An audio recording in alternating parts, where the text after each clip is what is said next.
So I'm having a chat with Rachael Sage. How are you? I'm great. You are my wake-up call today, so thank you. I just Pleasure. got back from California, so my clock is all messed up, but in that good, exciting way. Yeah, absolutely. And the news is that we've been playing a single of yours called Oh, Deepest Dark. Tell us a little bit about the single. oh, thank you so much for your support. This is a song that I actually first wrote when I was 14 years old. And, as we do when we're young, we write songs and we don't even necessarily know what they're about. It's sort of subconscious. And it was the lyric flowed from this, very arpeggiated piano part that I wrote. And I lost track of this song. It ended up on a 4-track cassette in my mother's basement. And during lockdown, bless her heart, she found it and gave it to me. And I listened fresh and I thought, wow, this sounds so much like what we're going through, with everybody isolated and separate from one another. And then when I watched the TV show Stranger Things, which I Mm. absolutely love, it just felt to me like it was describing those friendships between those amazing, you know, just transcendently intelligent young people who were outsmarting adults at every turn. And I just thought, why not record it? Yeah, absolutely. And that's off your latest record called The Other Side. For those who haven't heard it yet, tell us a bit about the record. Yes. Well, this record came out um, about 9 months ago, I think. And, it's very reflective of what I do with my live full band when I perform as Rachael Sage and the Sequins. And all of the songs are very richly layered with, not only the parts that I play, but some amazing local musicians, violinists, cellists, drummers, bassists.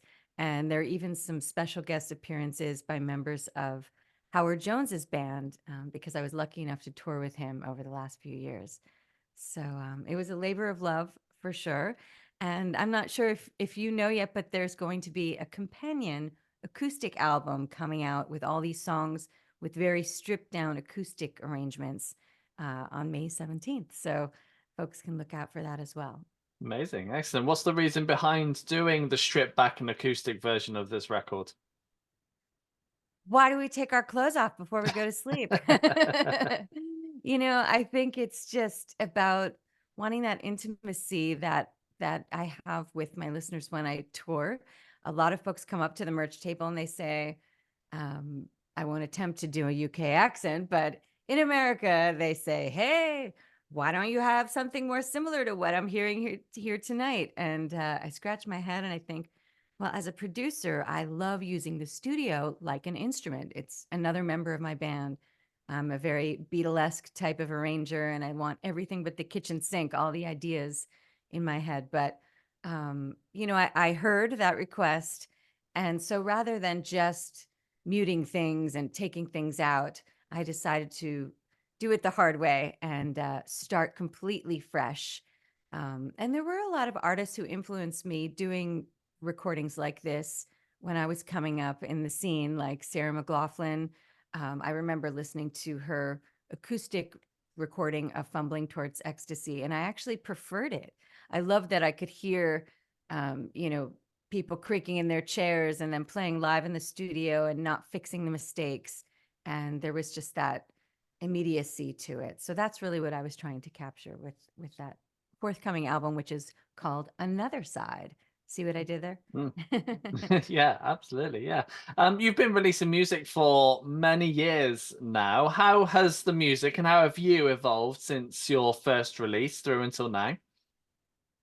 I think I get a lot less sleep now, so I probably have less of a filter, and, I think that's a good thing. I think, I've been through a lot, as far as, my journey, as a cancer survivor and thriver, and it definitely did impact my outlook on life and my willingness to kind of let things that are not so important roll off of me and try to dig a little bit deeper into the substance and the meaning of every day and our relationships with one another and this planet. And so, I think it's maybe a little less about my frivolity in my romantic life or lack thereof at any given moment.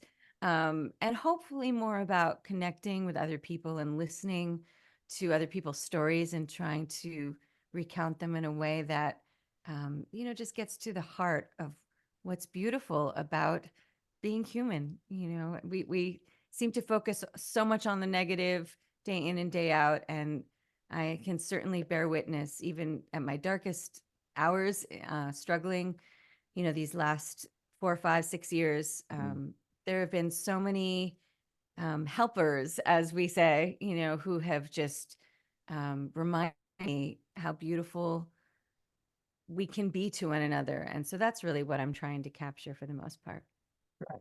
Excellent. And I'd like to talk a little bit about the writing side of things as well. So, for you, how do tracks normally start off?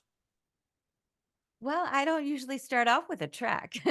I just start off with my acoustic guitar or my keyboard, and sometimes no instrument, just a notepad or voice notes app on my phone. And when I get an idea, I'm really respectful of it. I don't sort of say, "Oh, I'll remember this later," if I'm walking around the grocery store or, taking a walk with a friend. I'm like, "Excuse me, I'll be with you in a minute." Or like if I'm in a restaurant, I'm like, "I have to go to the loo," and I'm just ducking into a corner and making sure that I do myself the respectful service of writing it down, because especially the older we get, the less we remember long term. So I think half the battle really is just about honoring that muse when she comes and doing things to encourage her to come as well, whether it's lighting candles or having a quiet Friday night with the TV off, or just taking yourself to the movies because you've heard that this film is going to rock your world, and it's a story that will inevitably inspire, or just bring up something emotionally. So those are just some of the ways that I kind of get myself into the vibe to write. But the truth of the matter is it can happen anytime, and you just have to be ready, I Mm. think. Yeah, for sure. And what about the lyrics side of things? How easy do you find it to create the lyrics for your music? Hmm. Well, I think everything I just said applies to both music and lyrics. As far as intention versus subconscious writing, I think one of the skills and one of the sort of muscles that we develop as writers, the longer we do it, is that ability to do both. Mm. Like I mentioned, that song "Deepest Dark," that thank you for playing. That came from a very pure, just sort of outpouring. It started at the piano, and then the words sort of wove themselves into that piano melody. But sometimes, like I said, I'll be walking down the street and a lyric will pop into my head, and it may or may not have a melody already attached to it.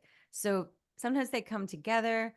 Sometimes I'll just be writing a poem and I'll think, well, that's got a certain rhythm to it and a certain feel that maybe I should bring it to the piano or bring it to the guitar. And you just experiment and play with it. Um, and then there are days like where I'll hear something in the news and it just hits me to my core, and I think I have to write about this. I don't really have a choice. Like it's my job to just, put something down on paper about what I'm feeling. Um, Sometimes I'll toss it or it may end up on the next record. So I think it's really important, for anyone listening, if you're budding writers, just to be really forgiving and really open to everything not being great, Mm. and the more you do it, the more you do it. And once in a while, something you do. And then those are the things to just keep building on and taking into the studio. Yeah, nice. And you get to play these tracks live. You've got plenty of touring coming up, both over here in the UK and across the US as well. I bet you can't wait to be doing some shows. Yes, actually, tomorrow I'm making a video for my track Albatross from the album. And it happens to come out this Friday. The audio is at least in the US. I don't know if it does over there, but it's going to be fun because videos are just like, you know, 8, 10 hours of make believe. And I get to sort of dig back into my theater roots where anything goes. There are no mistakes. And thankfully, you can leave it on the cutting room floor if it doesn't work. So it's going to be fun. And then, yes, I'm off the next day on my US tour. and then back in a couple weeks to The Great Escape in Brighton, Mm, across the pond. So yeah, fantastic. Rachel, it's been a pleasure having a catch up with you. thank you so much. I really appreciate it.